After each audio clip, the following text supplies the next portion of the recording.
আজকের পাঠ মার্ক লিখিত সুসমাচার তার 7 অধ্যায় 1 পদ থেকে 23 পদ পর্যন্ত পাঠ করি। যারা জেরুজালেমের থেকে এসেছিল এমন কয়েকজন ফরসি ও ধর্মশিক্ষক যিশুর কাছে একত্রিত হলেন। তারা দেখলেন যিশুর শিষ্যদের মধ্যে কয়েকজন হাত না ধুয়ে অশুচিভাবে খেতে বসেছেন। ফরসিরা ও সমস্ত যিহুদিরা পুরনো দিনের ধর্মশিক্ষকদের দেওয়া যে নিয়ম চলে আসছে সেই নিয়ম মতো হাত না ধুয়ে খান না। বাজার থেকে এসে তারা হাত পা না ধুয়ে কিছু খান না।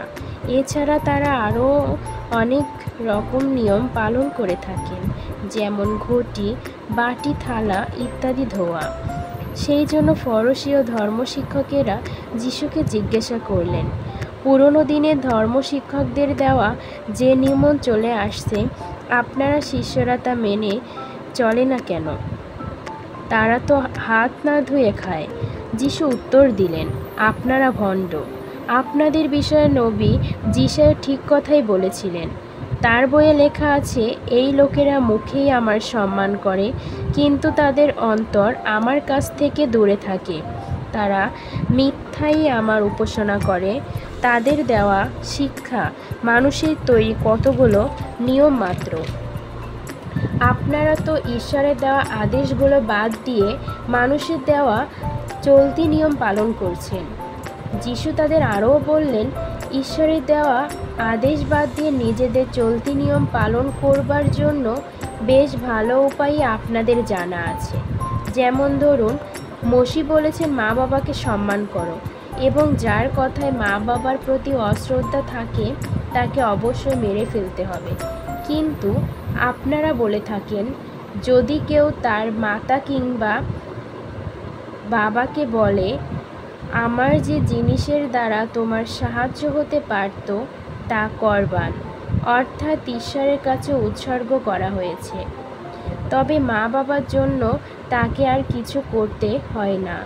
এইভাবে আপনারা আপনাদের চলতি নিয়ম শিক্ষা দিতে গিয়ে ঈশ্বরের বাক্য বাতিল করছেন। এছাড়া আপনারা আরও এইরকম অনেক কাজ করে থাকেন। এরপর যিশু লোকেদের আবার তার কাছে ডেকে বললেন, আপনারা সবই আমার কথা শুনুন ও বুঝুন। বাইরে থেকে যা মানুষের ভেতরে যায় তা মানুষকে অশুচি করে না, বরং মানুষের মধ্য থেকে যা বের হয়ে আসে তাই মানুষকে অশুচি করে। এরপরে যিশু যখন লোকদের ছেড়ে ঘরে ঢুকলেন, তখন শিষ্যরা সেই কথায় মানে তাকে জিজ্ঞাসা করলেন। যিশু তাদের বললেন, তোমরা কি এতই অবুঝ? তোমরা কি বুঝো না যে ঈশ্বরের থেকে যা মানুষের ভেতর ঢোকে তা তাকে অশুচি করতে পারে না? এর কারণ হলো তা তো তার অন্তর ঢোকে না, কিন্তু পেটে ঢোকে এবং পরে দেহ থেকে বের হয়ে যায়। এই কথাতে যিশু বুঝিয়ে দিলেন যে সব খাবারই সূচি। যিশু আরও বললেন, মানুষের ভেতর থেকে যা বের হয়ে আসে তাই মানুষকে অশুচি করে, কারণ মানুষের ভেতর অর্থাৎ অন্তর থেকে মন্দ চিন্তা, সমস্ত রকম ব্যভিচার, চুরি, খুন, লোভ, অন্যের ক্ষতি করবার ইচ্ছা, ছলনা, লম্পটতা, হিংসা, নিন্দা, অহংকার এবং মূর্খতা বের হয়ে আসে। এই সব মন্দতা মানুষের ভিতর থেকেই বের হয়ে আসে এবং মানুষকে অশুচি করে। এই ছিল প্রভুর বাণী। প্রভুর বাণীর জয় হোক।